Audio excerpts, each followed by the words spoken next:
Hello, welcome to this special panel discussion on harnessing development and multilateral finance for infrastructure and development in Africa. I am Wole Famurewa, and thank you for joining us. Of course, we are reaching you from the Development Finance Summit holding in Lagos, Nigeria. I would just like to introduce my panel as we get right into this.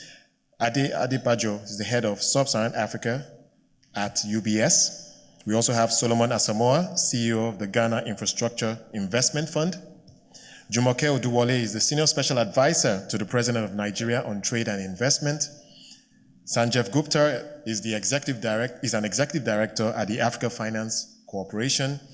And Engineer Olubunmi Peters is the Executive Vice Chairman and CEO at North-South Power. So this panel obviously brings together advisors, project sponsors, representatives from the public sector, and of course, investors. So hopefully we'll get some very useful insight into what it really takes to bring development finance into infrastructure in Africa. And Ade, I'd like to start with you. If you can just reflect on how we can use development finance a lot more efficiently in Africa. Obviously, the need is huge. The Africa Development Bank has made the point about infrastructure and the infrastructure gap in Africa. Well over $90 billion annually is what is required to make a huge impact there. Can you give us your thoughts on how we can use development finance more efficiently, bearing in mind what is different about this class of financiers on the continent? Thank you very much, Wole, and thank you for inviting me, and it's a pleasure to be here. I look at the role of DFIs historically hasn't changed, and it's really more about the way in which they are brought in and the extent to which they're involved in projects. And as you mentioned rightly, there is a huge infrastructure funding gap across the continent with figures in the region of $90 billion. Historically, the role of the DFI, whether that's a financial institution that is representative of a single government or multilateral with several governments, is really to act as, I guess, as an anchor investor, as a catalyst to enable private sector investment to come into projects. And I see that in a couple of ways. One is there are certain sectors in infrastructure which are underrepresented or underserved.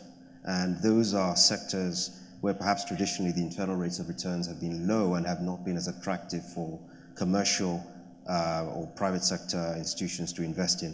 And those are yet very critical when it comes to the impact in terms of economic growth.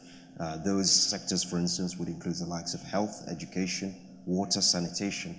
Those are, we obviously have a lot of emphasis on power, which is absolutely correct. And even when we talk about power, it's appropriate to categorize that between generation, transmission, and distribution. So there are certain sectors which perhaps are less attractive from a private sector's perspective, but actually, or at the outset, are deemed to be more risky. And that's where the role of a DFI quite often comes in, to act as a catalyst, to perhaps de-risk some of those segments, or to provide early stage funding, or to just really provide a greater diversity of sources of financing. Another area, I think, is where the DFIs also act as financial intermediaries. And we've seen this in a couple of ways across the continent. One is where just the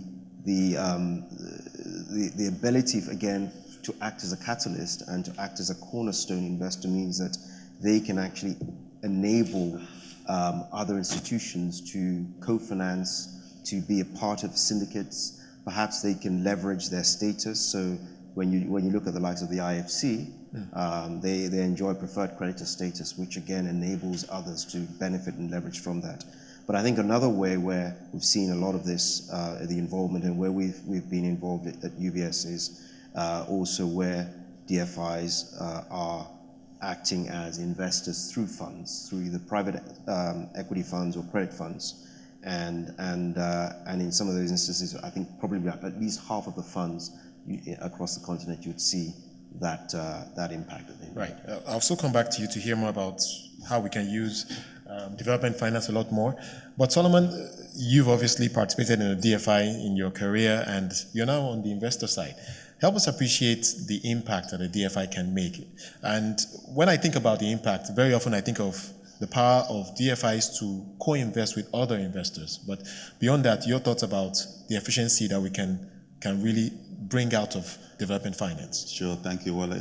Thank you to CNBC for the invitation to this event. Just to explain, I'm now the CEO of the Ghana Infrastructure Investment Fund. And this is actually a unique, well, not a unique, but it's a different kind of vehicle in that it is to develop and invest in infrastructure projects throughout Ghana. And it's a good example of a government putting its money where its mouth is. The government put $250 million in this vehicle as anchor funds for us to manage and develop infrastructure projects and to leverage and to raise other financiers. And it's very unique and it's very important. It links to your question because with the government principally involved in this vehicle, we know we have political support, we have political access. We can unblock certain problems that investors often get frustrated about. But because we're a vehicle that has to make returns and raise money, we look at things from a from a financing private sector perspective. The relevant finance institutions are critical for maybe 4 or 5 reasons. Firstly, they provide long-term patient capital, which is often needed for infrastructure projects, which the local banks often cannot provide. Because they're very rigorous in the way that they analyze, some people say too rigorous, but they're very rigorous in the way they analyze projects. When they do finance, they do give a seal of approval that gives other potential investors and financiers comfort that the due diligence has been done well. There's an element also of political risk cover when you finance with a development finance institution. And they're supposed to also take more risk than the private sector. Although I must say, as a little bit of a criticism, I think the DFIs need to take more risk than they are taking at the moment. You often get the situation where they're taking the same risk as the private sector, and so you wonder what exactly is the role. But having said that, I think they play a critical role, and they also provide of long-term foreign currency financing, which is often also very useful in the developing markets. Right. Let's speak to a DFI and let's speak to perhaps one of those criticisms. Sanjeev, he's saying that DFIs don't take up enough risk, that they more or less invest like the typical private equity investor. Yeah. Would you agree totally with that? I think the point here is that we must understand that money is fungible, right? Capital is fungible. Capital will always find returns where it can get it, right? Capital does not come with a responsibility per se, right? Yeah.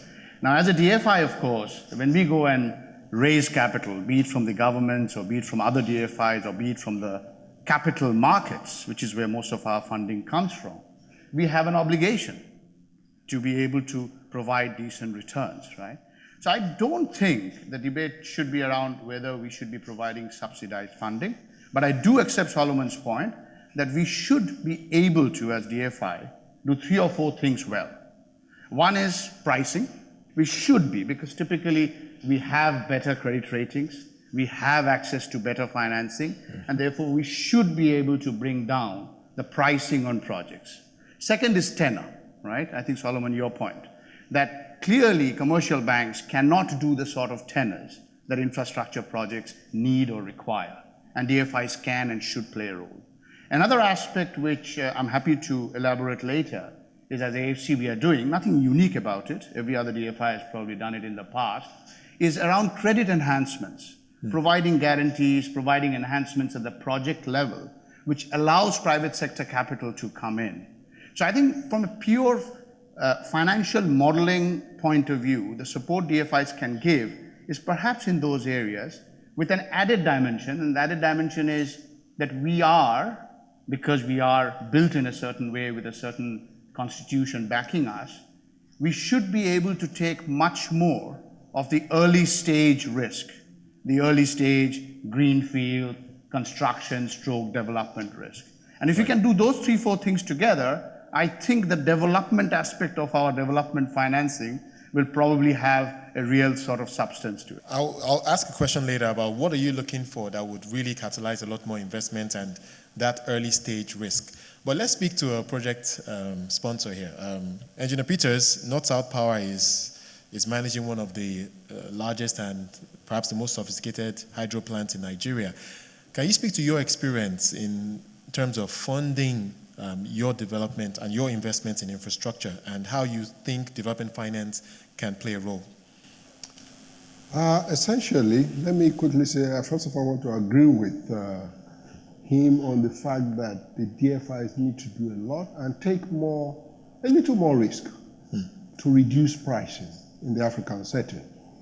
The other thing is that we came on board with one principle that we need to take off in terms of the development in the sector by doing the right things. I think the leadership of organizations, companies in the African setting really need to redefine themselves.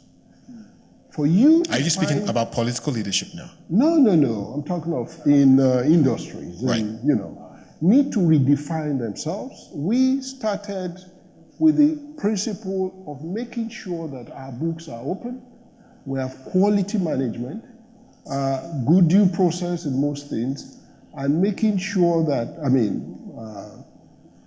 proper corporate governance, making sure that when we go out there for finance, we are going to get a good support.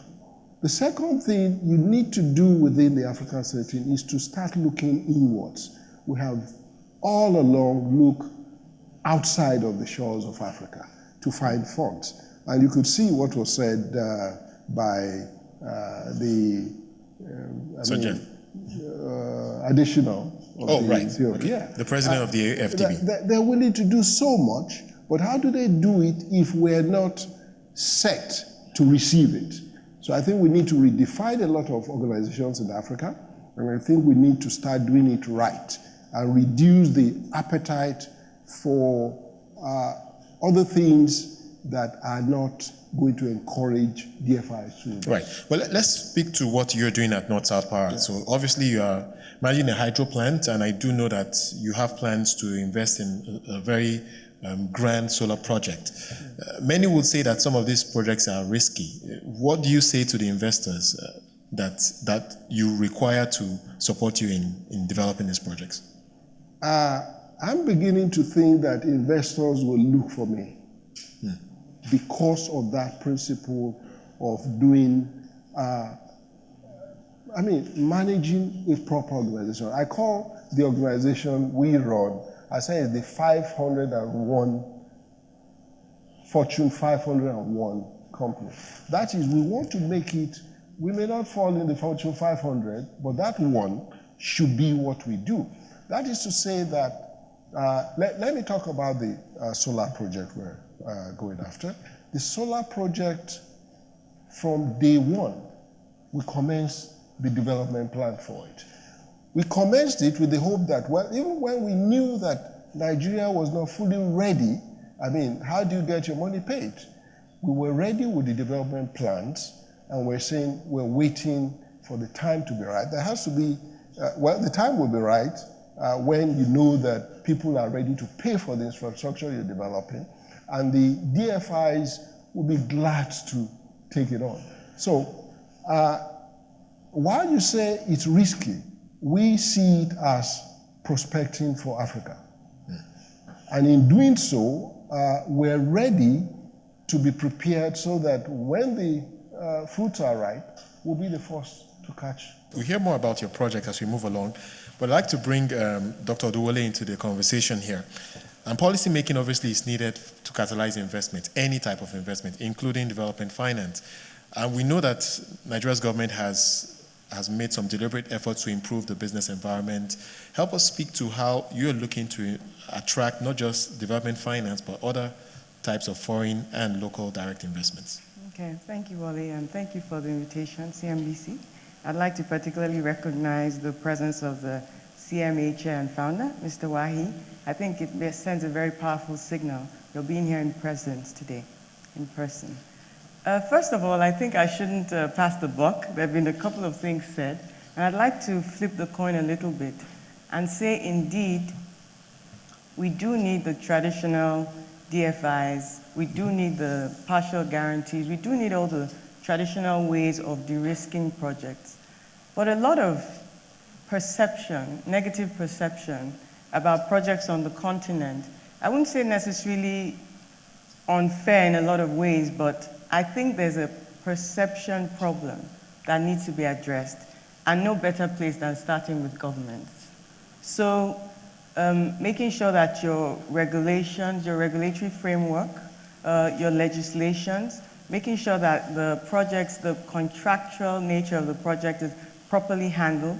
These are some of the things that on this side, administrations can do, and I speak for the Nigerian government, can do to make sure that our projects are properly structured. We're working on soft infrastructure. Of course, we have a priority for hard infrastructure, for power, for rail, for roads, all the things that we need to diversify our economy and make sure that we can export as much as we need to and develop a very robust economy. But we have not neglected the soft issues. So I coordinate the Enabling Business Environment intervention to make sure that we touch on all the regulatory bottlenecks, including transparency, including battling corruption, including battling all those perceptions that sort of linger around the continent. And it creates an opaqueness that makes some investors hesitate. So we can't just put it all on DFIs. We have to definitely play a very strong role as an administration and as governments on the continent to make sure that we're investment ready and that we help to fix our own pricing of our projects by doing the right things.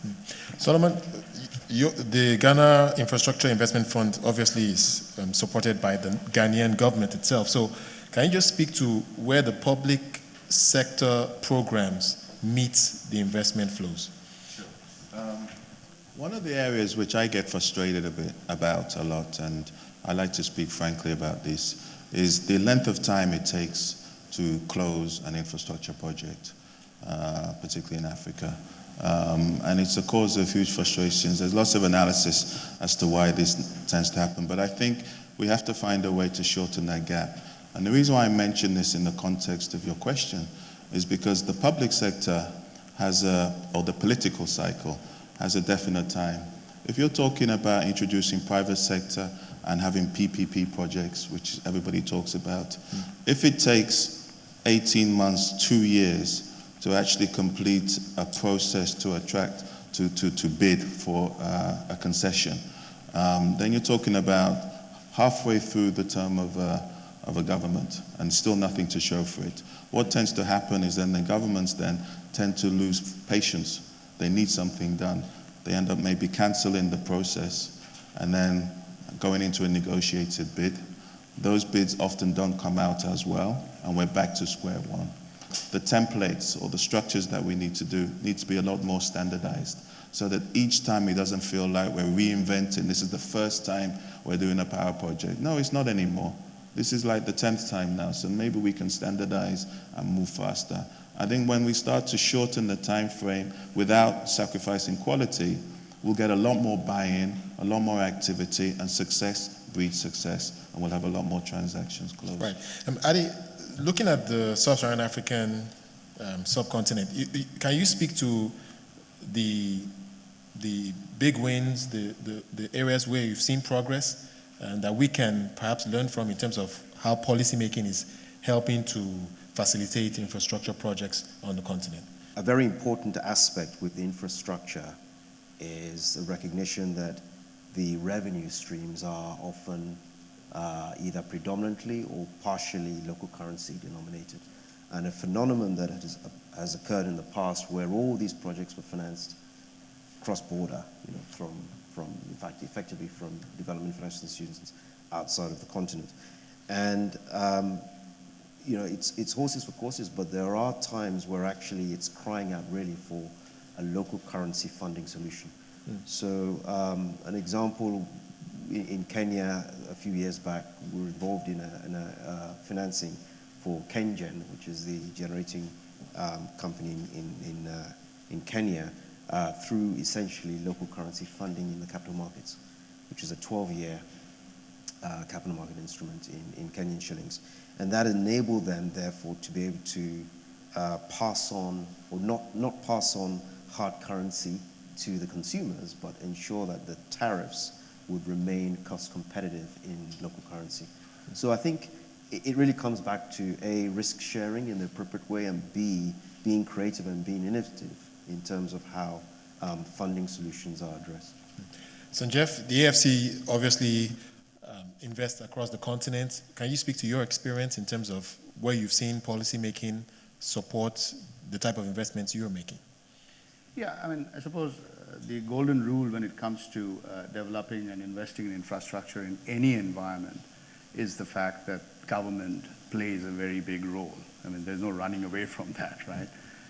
Certainly as a DFI and in the new wave of thinking, the emphasis has always been to try and, as was pointed out earlier, to support government in its own capacity building. Because, for example, we have currently got a project as we speak in Nigeria where we are actually actively working with the relevant ministry and the private sector to bring this project to a financial close, where potentially it's an investment for us, but before it becomes an investment, it's actually a role we are playing to provide support from a skills point of view for the government to be able to negotiate better with the private sector. So that's quite a positive step. Generally speaking, I think from our point of view, we look at environments and governments which allows that sort of support from the DFIs. It brings in, certainly at a policy level, support around tariff structures, which was pointed out. And also another element which we keep talking about and we keep forgetting about is that there is such a big need for consistency. I mean, this recent tax ruling in Tanzania, I think it's the cashier or something, doesn't go down well. Because, unfortunately, as the chairman or the president of AFDB was pointing out, that the perception of Africa is very often guided and influenced by a narrative which tends to be very narrow, right? And as much as CNBC is trying its best to change that narrative, the point is these news goes down and kind of creates this impression, there we go again. Right. There is an expropriation going on. So again, as DFIs, we try to manage that. We try to neutralize that. Another big point is that currently, most of the infrastructure funding that is happening in Africa, with a couple of exceptions, is being done with dollar funding or euro funding. And that creates a huge mismatch in currencies. And whilst you can create the hedges and you can create the swaps, there is always that other elephant in the room, that when it comes to the reckoning, will there be currency available? All right, I want to move on to the theme of derisking. I think that has come up in this conversation, derisking projects on the continent. And I'd really like to start by examining the North-South power experience and help us appreciate the efficiency that we can get out of DFIs in terms of how they can help, perhaps, for instance, prepare that solar project for follow-on investments from private equity investors and perhaps even the public markets. Help us speak to your experience in terms of, from your experience, how DFIs can contribute to de-risking projects. Well, let me quickly say that, I said earlier the need for each organization to really get ready. But then, when you want the DFIs to de-risk projects in Africa, they are going to be looking, most of the time I notice that even the DFIs have international standards that are not relative to the environment where they find themselves. And in doing so, people are looking for foreign exchange financing. I don't know what the DFIs are doing to see how to localize most of the financing by localizing the currency content. But I think one of the things they can do is to start looking at improving the local content of the units of the transaction. Because you can see in Nigeria today, taking dollar loan has become a mess for most companies. And I start wondering, I want to know from the DFIs too, what have they experienced in that regard? To de-risk project by them, they'll have to take risk. And are they willing to take some sort of risk? Okay, I'd like you to maybe react to some of the things you've heard, but also speak to how we can channel local, and I think he has made the point just now, local capital into infrastructure projects. Speaking to political risk, I think one of the safest ways is legislation, although we see, even in Nigeria, we see some attempts to adjust some legislations that would probably not send a very good signal. But we have to just be aware that doing things right is global. I'm not sure I subscribe to an African, I mean, yes, there are contextual differences, but we have to operate at a global standard because the capital, like you said, it has no color. It has no, it's global capital and we're competing around the world. So I think global best practice is always to be encouraged. Lifting particular institutions and projects to global best standard is always to be encouraged. And just having the patience, despite the short-termism and I think Solomon made a very good point. And as an administration, we've experienced the frustration, even within government, of procurement, I see, the regulatory environment, trying to move things forward at a quicker pace, despite the fact that PPPs are no longer new on the continent, and we should have templates that are moving smoothly. So what still makes things, where's the learning that has happened, and how can we standardize some of these things? So I think that's where we need to focus our energies. This administration has a very collaborative approach. We partner very well with the private sector. We partner very well with DFIs. And that's where I think we can harness quicker learning. And that's why, this was just speaking objectively yourself on how the administration has been open to being set straight. For a time, it shortens things. It just makes it go, and everybody knows that, okay, this is global best practice. We can move quicker. Right. So. I think what I hear from this panel is that typically government is somewhat slow. Even though there's a clear need, there's an urgency to fix things like infrastructure, how can we help that process? Some, for instance, have suggested that the government needs to move and work closer with advisors, people who can make things happen, to appreciate what investors are looking for. From your experience, how can we fast track the policy environment that would really bring in the capital? Yeah, I think it's correct. There are various stakeholders in this kind of initiative. Government is only one, DFIs is another, financial intermediaries, banks such as those that I represent are others as well. And I think collectively we can all contribute in the process. Some of it is transfer of best practice. I've seen over the past years in some markets where I've been involved in developing local currency capital markets in one country. They look at the examples, they look at what's worked, the successes and the failures, and then they look at how they can implement and execute according to that relevant local market. So I think it is critical that actually all parties are contributing and it's not left to government alone. Ultimately, government is really a facilitator and would want the private sector to take over. It's also important when we talk about government that there's a terminology used about crowding out. And it's important that government has its rightful place and then government lets private sector take over, because government is really not in the business of long-term ownership of infrastructure assets. Yeah. Government is there to help the process. Similarly, DFIs are not in the business ordinarily.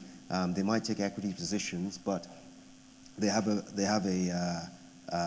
exit plan ultimately. Solomon, earlier I mentioned the point about how we can use DFIs more efficiently, and I also mentioned the point about co-investing. And maybe from your experience, can you speak to the efficiency that we can tap from perhaps government-owned institutions like yours, sovereign wealth funds and so forth, and how we can bring that together with development finance to even catalyze a lot more investing? Sure. But I want to say something first but there's something that we haven't spoken about, which I think we need to speak about more often and more publicly. The issue when you're trying to bring private sector investors into infrastructure projects or granting more concessions is the issue of strong vested interests that block it or delay it or frustrate it. And I think I use a simple example. The president or the minister could very well believe with all their heart that private sector involvement or concession is the appropriate avenue to go. Then you get to the ministry. And as most investors know, when you go down 2 or 3 levels, that's where the blocks come. That's where the delays come. That's where the frustrations come. And that is something that I think we don't talk enough about. And it's really the question of the will of the political leadership to actually address and solve that particular problem. I personally believe that one of the issues that we have is that we don't have enough legitimate ways or incentives for the public sector to do the right thing. We only have incentives for them to do the wrong thing often. So that's something that we have to find a way, and it's going to have to be very difficult to do, but we have to do it so that the ministry also, or the people within the ministry also get some kind of benefit when some of these transactions happen. It's a very important point. I do hear that a lot, including in Nigeria. I hear a lot about the ministries perhaps, in quotes, frustrate. Many suggest that it's the civil servants that frustrate a lot of projects. Maybe I'll throw this open to the panel. Any interesting thoughts on this? Yeah. Engineer Peters, I know that you also in the public service. Yeah. Do you want to go with this? I'd like to, yes. As you know, I coordinate the Enabling Business Environment Secretariat for the federal government. And exactly what the council, the Presidential Council, is trying to do to influence change. And while we're aware of all the issues, there just has to be transparency and efficiency. So the first executive order of this administration was on transparency and efficiency, and exactly going down to civil and public servants. Because, you know, we had a 60-day national action plan, we got a lot of directives from the top, but then how does it cascade down to the officer that's meeting the investor or whoever is applying? And when His Excellency signed the executive order, the one thing he said was, we cannot just sign an order and leave them to it, so we had to have workshops, we had to have cluster sessions, strategic sessions, and making them understand their place in the scheme of things, in the wider economy, and why the transparency and efficiency matters, and really holding them also accountable. So while, yes, there's a lot of, they need to be incentivized, and we are looking at some models around that, we also have to have civil and public servants accountable for, if you're in this, you need to deliver, because the economy, really, civil and public service is backbone for government. Absolutely. Developing the economy. Absolutely. Engineer Peters, I would love to hear from you on this. Let me quickly tell you that I've been in government. I mean, I served for 27 years in this system. But not too long ago, 10 years ago, I've been out. What I want to say is that any government in this country today, I'm talking of Nigeria that I know, has limited control of its objectives. Because when policies go down the line, it gets completely distorted.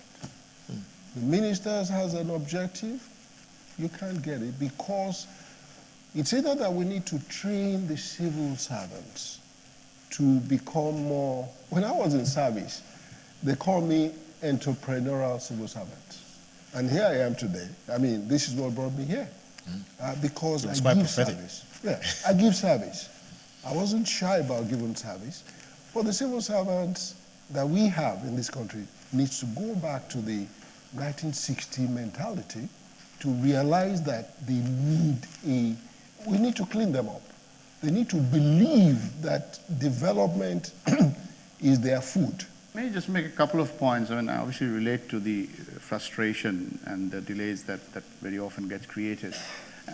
I think we have to be fair here. You know, nothing generally happens in vacuum, right? There's always a reason. I think without generalizing too much, one of the things that I have certainly seen in my travels and working with the public sector is that there is genuinely good intent in most African countries today at the political level and at the senior civil service level. And now I'm generalizing, but that's been my experience. Where it kind of tends to fall apart, and this is a reality that is not going to change very quickly, is that you have the practical issue of not enough skills, which is perhaps the point you were trying to make, that is backing that policy level thinking, that good intent. Because for a policy to be translated into a project requires quite a bit of intellectual capital, which governments have, but not in abundance. And that is where us as a DFI have to play a role. I think that's the one point I wanted to make. The other, if you will allow me, is just to quickly touch on the issue of crowding out and the local currency, because I don't think we can run away from the fact that today one of the biggest issues that we confront when we look at an infrastructure project, be it as a DFI or be it when we talk to the private sector or be it when we talk to an O&M guy, is the issue of currency. It's the big issue. I'm telling you now that that's where the pricing falls apart, that's where the model falls apart. There are two aspects here. One is on government policy and issues such as the bottlenecks and the bureaucracy, and perhaps there is good intent. Again, very general. Perhaps there's lack of incentives and so on. But private sector is not perfect either. But I kind of look at it and think, well, the issue of accountability really needs to come through from the top to the very bottom. And if you're a shareholder and you're investing in a business and the returns were not what it should be because there's bureaucracy and there's lack of accountability, lack of transparency, whatever is hindering on returns, as a shareholder you have the ability to vote and go somewhere else.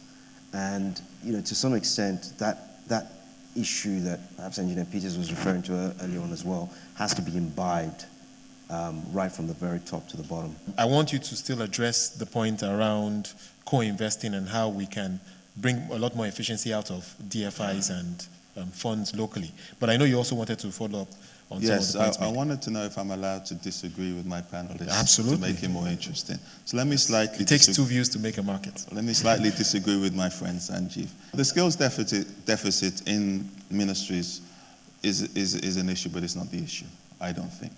I think the issue is the lack of the right incentives and disincentives that govern behavior. But what ideas do you have in terms of incentivizing the public sector? This is kind of controversial, but I think we're going to have to face it sometime.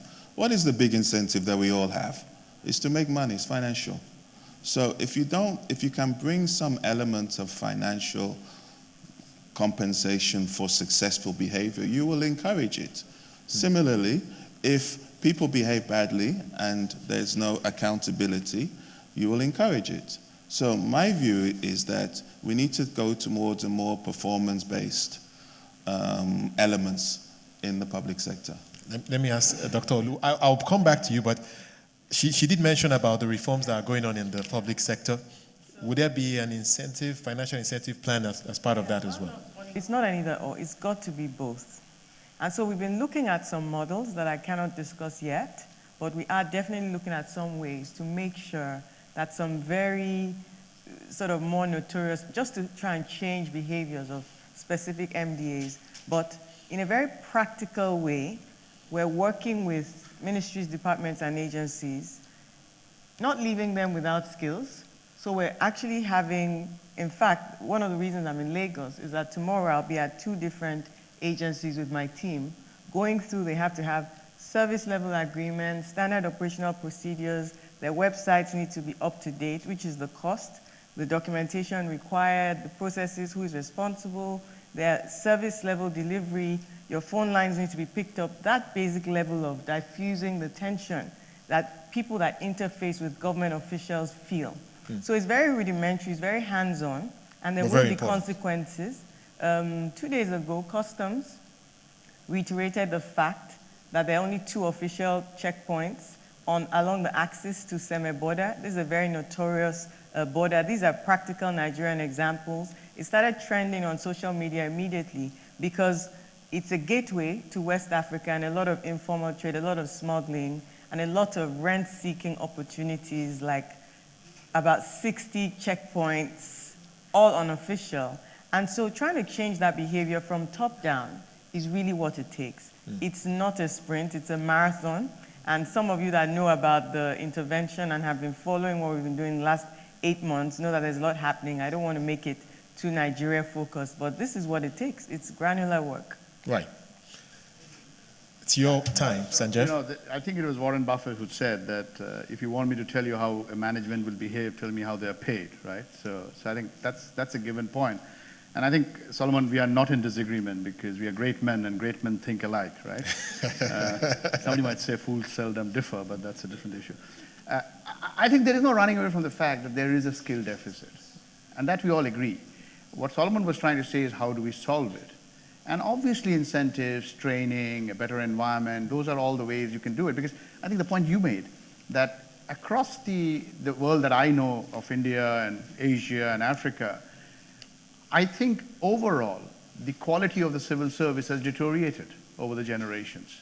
Now, I'm not an expert, but I do know that there are reasons for it, and that has an impact on the country's ability to pursue and develop, right?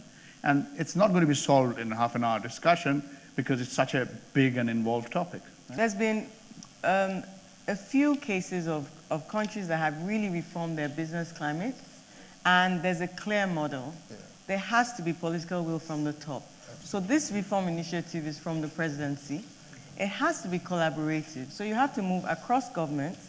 So on the council, you have a high-level member from the National Assembly, state governments, private sector.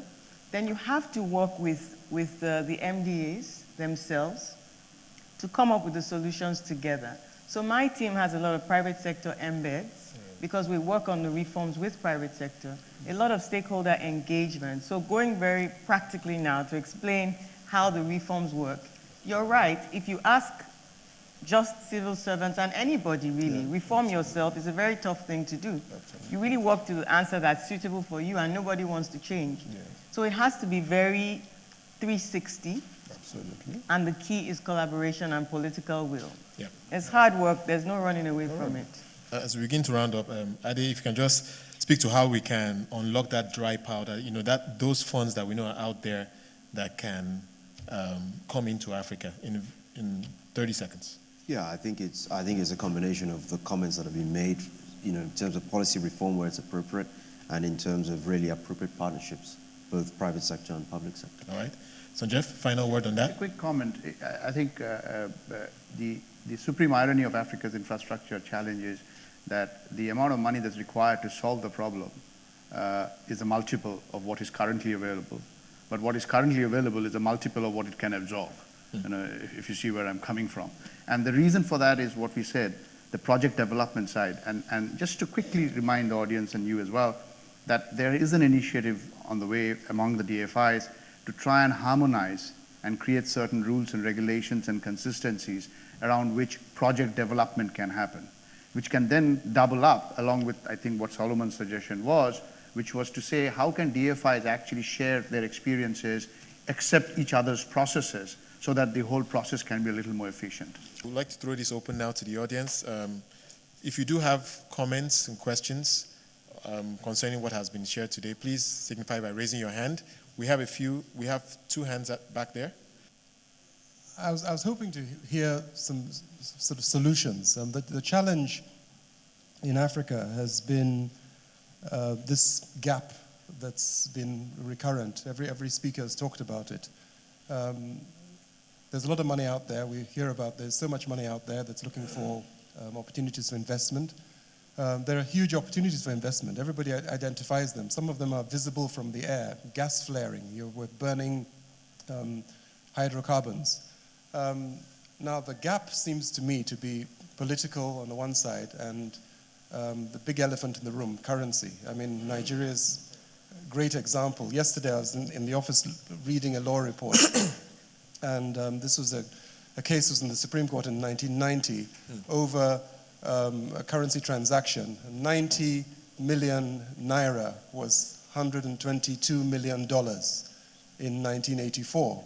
So that just gives you an example of the risk that affects currency. I mean, Nigeria in 2015, exchange rate was 150 to 1. It went to 500 to 1, came back down to what it is today. What are the solutions? Why will things change in terms of development financing in Africa, where we have these real risks that have been consistent over the last 30, 40 years? All right. A very useful point. We'll come to the panel in a moment. Can we just take maybe one or two more questions? We'll come back to you, sir. We do have somebody at the back there. Okay, you have the mic. Please go ahead, very quickly. Thank you. The biggest issue is the currency risk. And my question or my challenge is that how can we facilitate the pension fund's money being in Naira, get into critical sectors of the economy like power and infrastructure? That's one. Number two, how do we deal with the issue, which is what I think Engineer Peter was trying to say, localizing a lot of this, our capital requirements. Therefore, there's not a huge dollar requirement needed. So how can DFIs get involved in that? We know that InfraCredits is trying to play a role in doing that. Garanco has been also doing that for some years.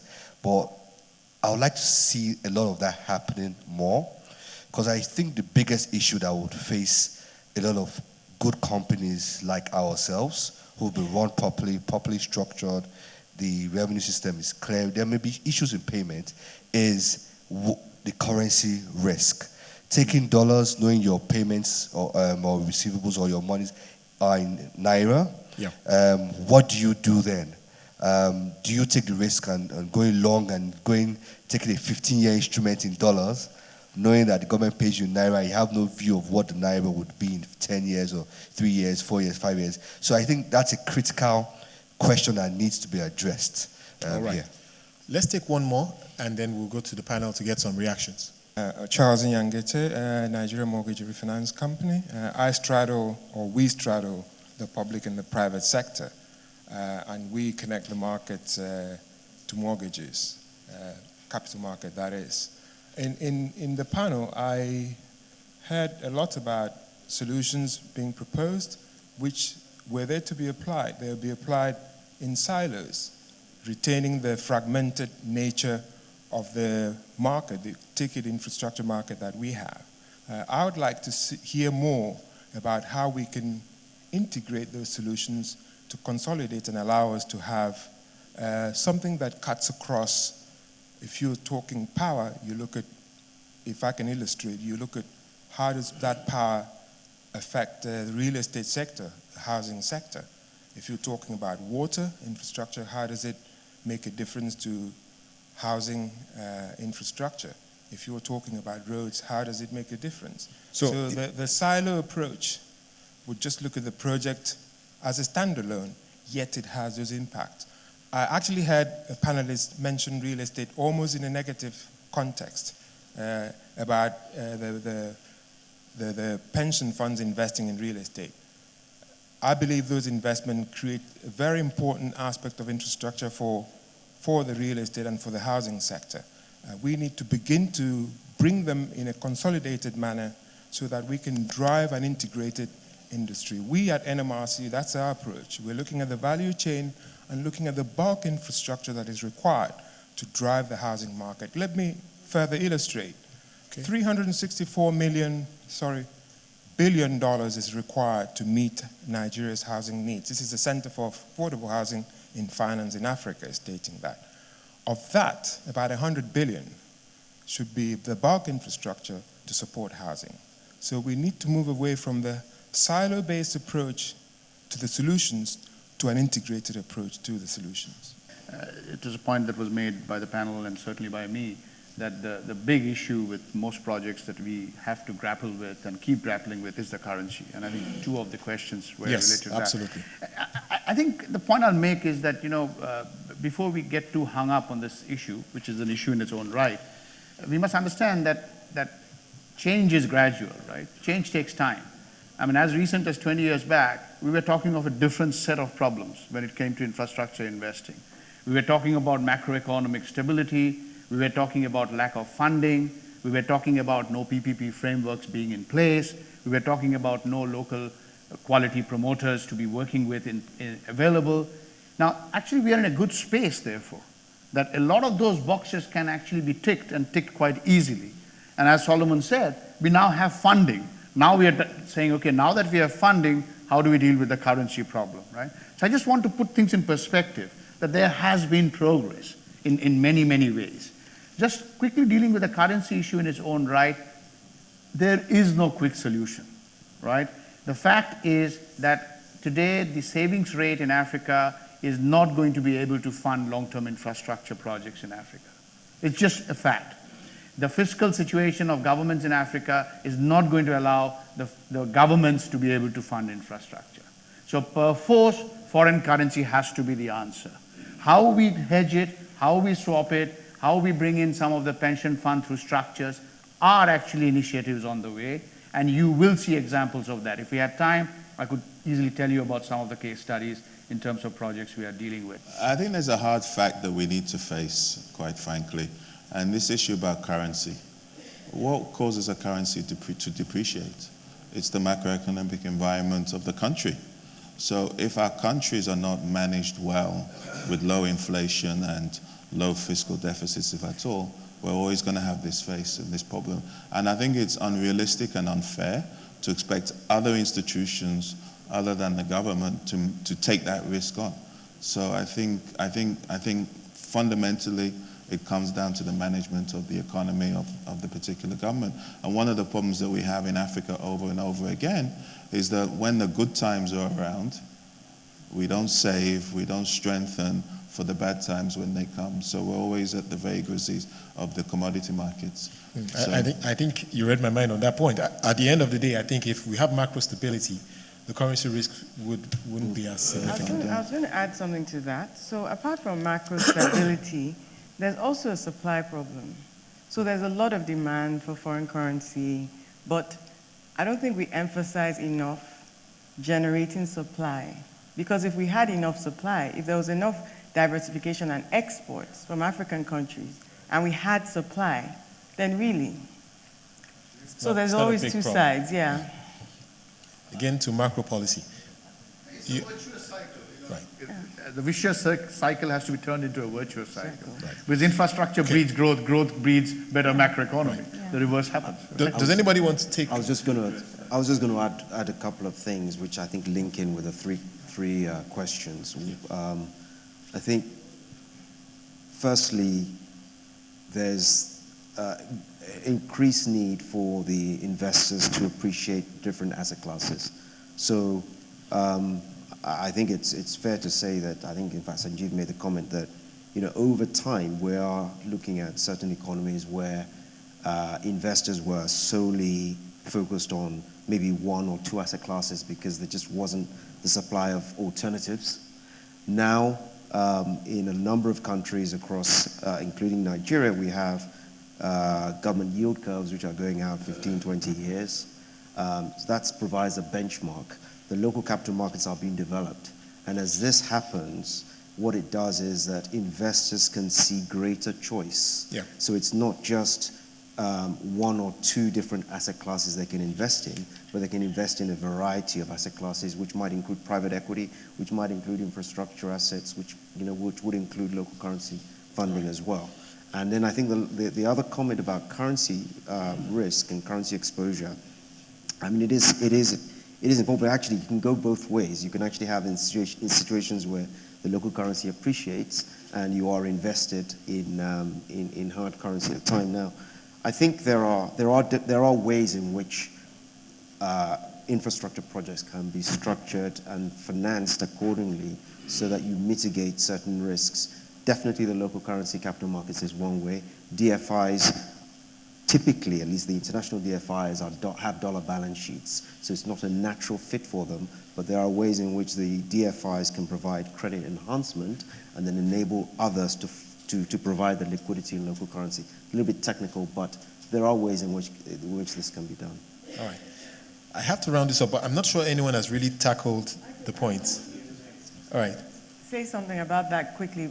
I think also, was said earlier, so the government's place is really to create an enabling environment and set policy. And I think that responsibility of thinking through the value chains and how does water supply connect with housing and infrastructure projects is probably best placed with government, and then government encouraging private sector. So it might be a bit unfair to ask investors to be looking at an entire value chain. That's just what, I mean, I know government isn't usually the one to bail out public sector, Right. but I think to be fair. So it's really in the To be fair. economic plan. Yes. Yes. We are exonerated.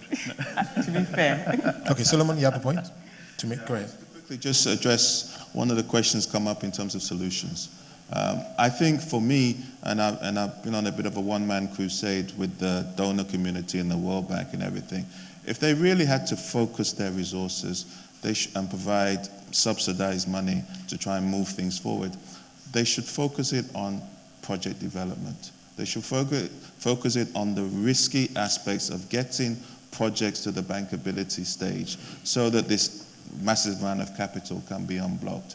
So I think that's the area that I think could do with a lot of subsidized focused funds, not to do feasibility studies that sit on the shelf, but actually to prepare the groundwork so that projects can reach financial close.